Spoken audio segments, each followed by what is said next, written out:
जय भीम. सोमवार दिनांक 11 ऑगस्ट 2025. सम्राट वाचनमध्ये हा पहिला लेख आहे. लेखाचे शीर्षक आहे बौद्धांची आचारसंहिता. त्याचे लेखक आहेत शामराव दीपाजी वाकोडे.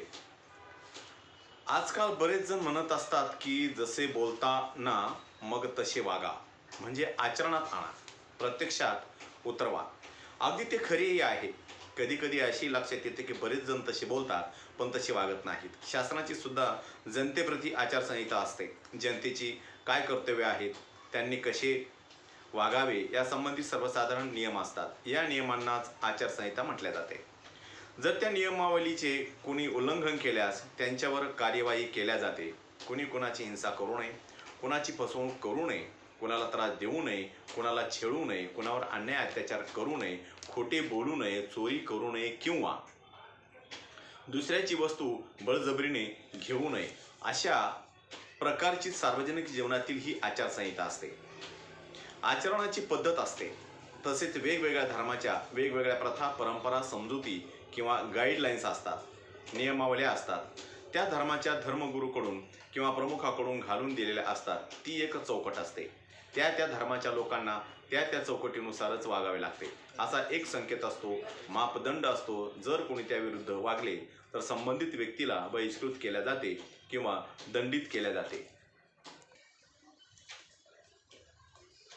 त्या त्या धर्माच्या लोकांना त्या त्या चौकटीनुसारच वागावे लागते, असा एक संकेत असतो, मापदंड असतो. जर कोणी त्याविरुद्ध वागले तर संबंधित व्यक्तीला बहिष्कृत केल्या जाते किंवा दंडित केल्या जाते. लोकांना एकत्र आणणे, त्यांच्यात एकसूत्रीपणा आणणे हा त्यामागे प्रमुख उद्देश असतो.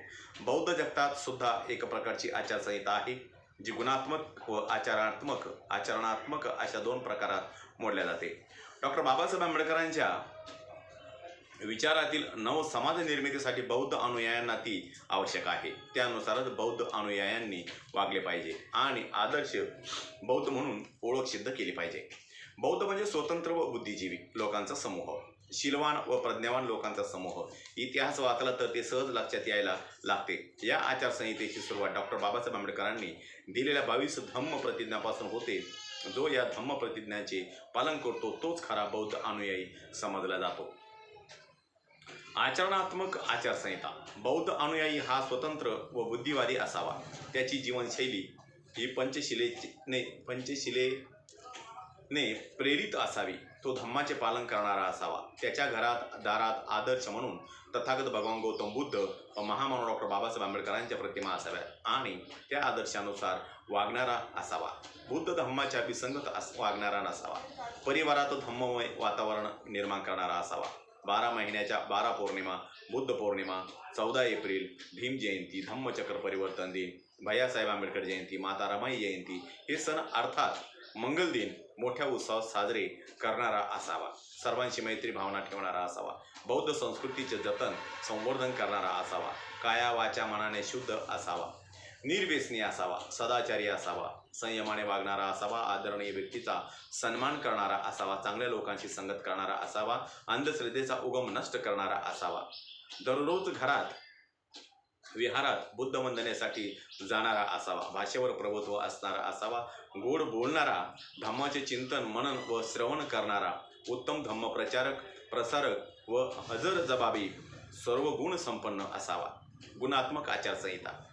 बौद्ध अनुयायी हा शीलवान, गुणवान व प्रज्ञावान असावा. नम्र, संयमी, प्रामाणिक असावा. निष्ठावान असावा. स्वतःचे व्यक्तिमत्व घडवणारा, स्वाभिमानी, त्यागी, सर्वांचा आदर करणारा, सर्वांना सामावून घेणारा, इतरांची ऐकून घेणारा, संकटकाळी मदत करणारा, सर्वांच्या सुखदुःखात धावून जाणारा, कुठल्याही गोष्टीची बुद्धीच्या कसोटीवर शहानिशा करणारा, आईवडिलांची सेवा करणारा, मुलाबाळांचे संगोपन करणारा व पत्नीचा सन्मान करणारा, लोकांना विश्वास देणारा, आळशी व संयमी नसावा.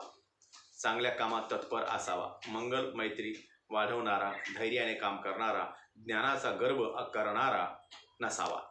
स्वतःला मोठा समजणारा नसावा. प्रयत्नवादी असावा. उत्साही असावा. दुसऱ्यांवर विसंबून राहणारा नसावा. स्वतंत्र बुद्धीने वागणारा व सम्यक दृष्टीने पाहणारा असावा. खरे बोलणारा, मैत्री भावना वाढवणारा, दुसऱ्यांच्या कह्यात नसावा. मैत्री वाढवणारा असावा. परबुद्धीने वागणारा नसावा.